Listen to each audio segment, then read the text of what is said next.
যে ব্যক্তি যাচ্ছে তাই ভাবে এবং চিন্তাহীনভাবে পেনিসিলিন অর্থাৎ অ্যান্টিবায়োটিকের ব্যবহার করে সে নৈতিকভাবে তার মৃত্যুর জন্য দায়ী, কারণ তার মৃত্যুর কারণ এই অ্যান্টিবায়োটিক রেজিস্ট্যান্ট অর্থাৎ পেনিসিলিন প্রতিরোধী ব্যাকটেরিয়ার কারণে। কথাটি বলেছেন আলেকজান্ডার ফ্লেমিং, যিনি পেনিসিলিন অর্থাৎ অ্যান্টিবায়োটিকের আবিষ্কারক।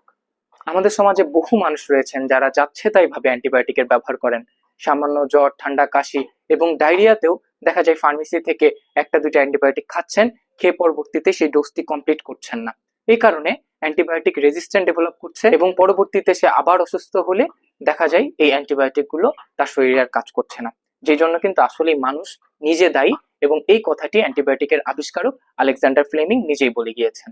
যেহেতু আমি গ্রামে চেম্বার করি, গ্রামের মানুষের মাঝে সবচেয়ে বেশি দেখা যায় অ্যান্টিবায়োটিকের যাচ্ছে তাই ব্যবহার। একটা দুইটা অ্যান্টিবায়োটিক খাওয়ার পরে শরীরে যখন একটু সুস্থতা অনুভব করছেন তখন সেটি খাওয়া বন্ধ করে দিচ্ছেন, অর্থাৎ ডোজ অসম্পূর্ণ রেখে উনি অ্যান্টিবায়োটিক আর খাচ্ছেন না। এই কারণেই পরবর্তীতে অ্যান্টিবায়োটিক রেজিস্ট্যান্ট ডেভেলপ করছে এবং এটি যে কি ভয়ানক রূপ ধারণ করবে সামনে, এটি আসলে চিন্তাও করা যায় না। তাই আসুন আমরা সচেতন হই, যে কোনো ওষুধ খাবার পূর্বে একজন রেজিস্টার্ড ডাক্তারের পরামর্শ গ্রহণ করি এবং যাচ্ছে তাই ভাবে অ্যান্টিবায়োটিক কেন, কোনো ওষুধই যেন আমরা না খাই।